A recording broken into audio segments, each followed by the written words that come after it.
Sure did. And according to a new study, affordability is really at the top of everyone's minds. 18 months ago, Governor Ron DeSantis stood on a pristine construction site overlooking Tampa Bay. The sun was blazing, the sky was a flawless blue, and a fleet of cranes stretched across the horizon like metal giants. He wore a hard hat and a wide grin, surrounded by cameras, investors, and cheering supporters. This wasn't just a construction site. It was a stage where the governor was declaring, "Florida is winning." At that moment, everything looked bulletproof. The economy was surging, the real estate market was on fire, and Tampa Bay was being hailed as a national success story. But that's the thing about booms. They make everyone feel invincible, right up until they don't. Today, those same sites are silent. Cranes are frozen in place. Construction workers have disappeared. Behind closed doors in Tallahassee, DeSantis and his economic advisors are holding late-night emergency meetings, trying to figure out how their golden goose turned into a political grenade. What was once called the Florida miracle is now a living, breathing crisis. More than 20,000 families are staring at financial ruin. Whole neighborhoods are lined with "for sale" signs. And the governor who spent years taking credit for the boom is now trying to distance himself from the bust. This isn't just an economic downturn. This is a collapse that's ripping through communities, rewriting political fortunes, and exposing the cracks no one wanted to admit were there. But how did Florida's greatest success story turn into its biggest political nightmare? Not long ago, Tampa Bay was painted as the ultimate American success story. It wasn't just growing, it was exploding. Over 67,000 new residents moved into the region in just 2 years. It became a magnet for those fleeing states with higher taxes and stricter regulations. They came chasing sunshine, space, and what they believed was endless opportunity. Condos were selling out before the ground was even broken. Developers released glossy brochures of glass towers rising over the bay, and investors from London, Toronto, and Dubai sent deposits sight unseen. To them, Tampa Bay wasn't just a place to live, it was a guaranteed profit machine.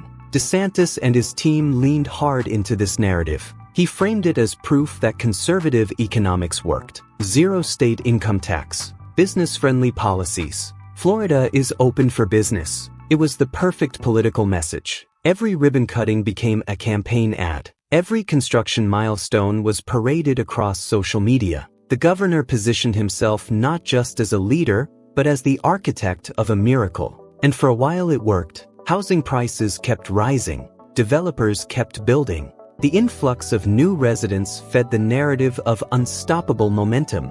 But behind those headlines, beneath the palm trees and freshly poured concrete, the foundation of that miracle was already starting to crack. Because when growth is built on hype instead of stability, it doesn't take much for the entire structure to shake. Beneath the sunshine and palm trees, something was rotting. The insurance crisis was like a ticking clock, and it started ticking long before the boom reached its peak. Hurricanes slammed Florida year after year, leaving insurers with billions in claims. Smaller insurance companies folded. Bigger ones fled the state entirely. Those that stayed jacked their premiums sky-high to cover their risk. For many homeowners, their insurance bill quietly climbed higher than their mortgage. Condo associations near the coast began sounding the alarm. Aging buildings couldn't get coverage. Reinsurance markets were collapsing.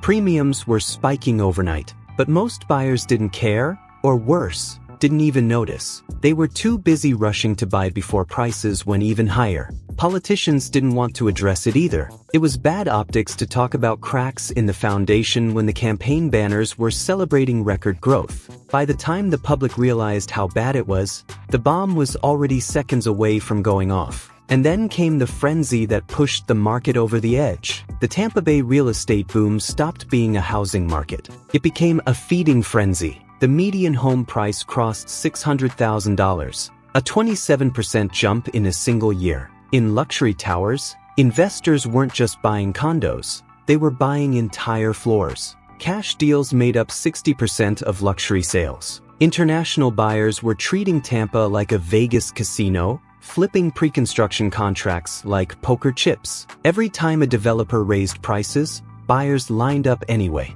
Every time a tower sold out, another broke ground. It looked like wealth creation. In reality, it was a chain reaction built entirely on speculation. Economists quietly warned Tampa Bay was entering Ponzi territory. The whole structure depended on finding another buyer willing to pay more. But those warnings never made the evening news, because nobody wanted to be the person to say the party might end. DeSantis kept celebrating. The media kept filming ribbon cuttings, and the frenzy grew louder. But every bubble eventually bursts. Then, just as quickly as it rose, the market cracked. Home values across Tampa Bay dropped 4.1% in just 12 months. Pinellas County was hit the hardest, losing nearly 6%. Pasco dropped 4.3%. Hillsborough slipped 3.1%. For investors who bought at the peak, that was tens, sometimes hundreds, of thousands in vanished equity. Inventory exploded.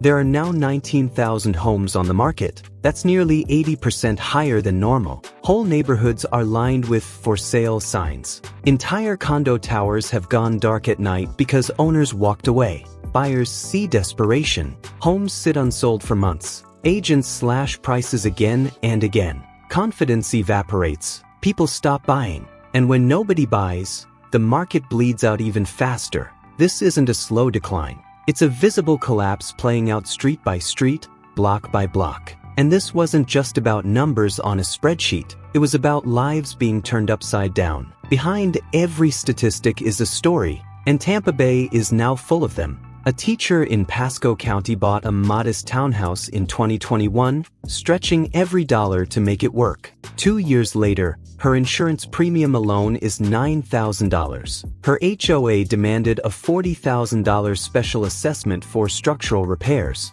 And the kicker? Her home is now worth $70,000 less than she paid. She's not alone. Retirees who sold homes in the Northeast to buy Florida condos have seen their life savings vaporize in real time. Young couples who believed they were building generational wealth are trapped in homes they can't afford and can't sell. The echoes of 2008 are unmistakable. Back then, prices in Tampa Bay fell nearly 50% over 5 years. Neighborhoods turned into ghost towns. Construction sites became weed-filled skeletons. Sheriff's deputies worked overtime serving foreclosure notices. That collapse scarred the region. This one could be even worse, because this time, politicians knew the risks, and they ignored them anyway. And as families struggled, politicians scrambled. For years, DeSantis turned Tampa Bay's boom into a political brand. Florida was his proof, his shining example, that his economic model worked. Every rising home price was a political talking point. Every crane was a campaign backdrop.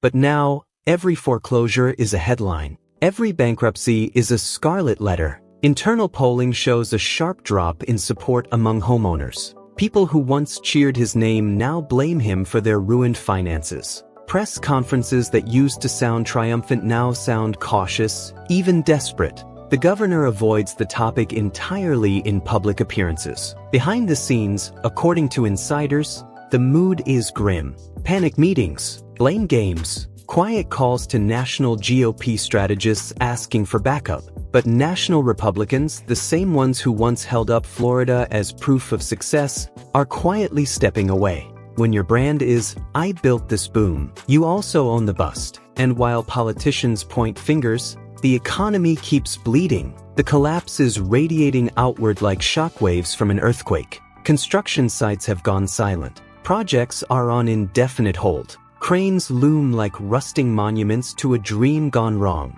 Real estate agents who made record-breaking commissions in 2022 are now struggling to find a single buyer. Restaurants that expanded to serve the wave of newcomers are closing locations. Retail centers that once had wait lists now offer months of free rent. Schools that hired hundreds of new teachers are suddenly facing shrinking enrollments and budget cuts. Even the airport numbers tell the story. Passenger counts are down. Outbound migration is up.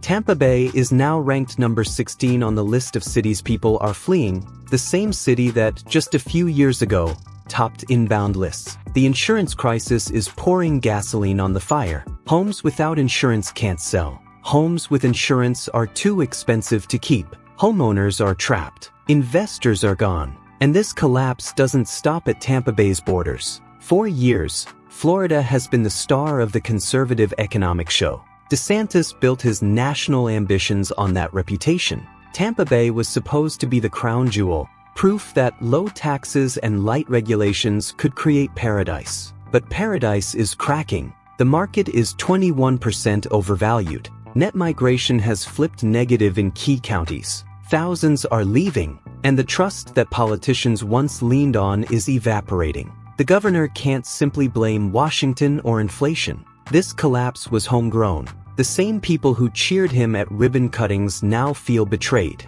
The same developers who called him a hero are filing bankruptcy. The same families who saw Florida as their forever home are packing up and leaving. And maybe most devastating of all, the national political machine that once celebrated Florida's success is starting to treat it like a cautionary tale. But this is just the beginning. What was once Florida's biggest brag has become its biggest liability. The Tampa Bay real estate crash isn't just about numbers. It's about trust, politics, and the illusion of endless growth. It's about thousands of families trapped in financial quicksand. It's about how quickly a political triumph can turn into a political time bomb. DeSantis can't photo-op his way out of this. The cranes have stopped. The buyers are gone. The Florida miracle has turned into a slow-motion collapse that the whole country is watching. This is more than a housing crisis. It's a political earthquake, one that could reshape Florida's future and alter the course of national politics. Because when the boom becomes the bust, there's nowhere to hide. Tampa Bay isn't just crashing. It's taking thousands of families, millions of dollars, and one governor's political dreams down with it. This is how Florida's greatest success story became its most devastating failure. This is how speculation, ambition, and denial created a collapse that's still unfolding. And this is only the beginning.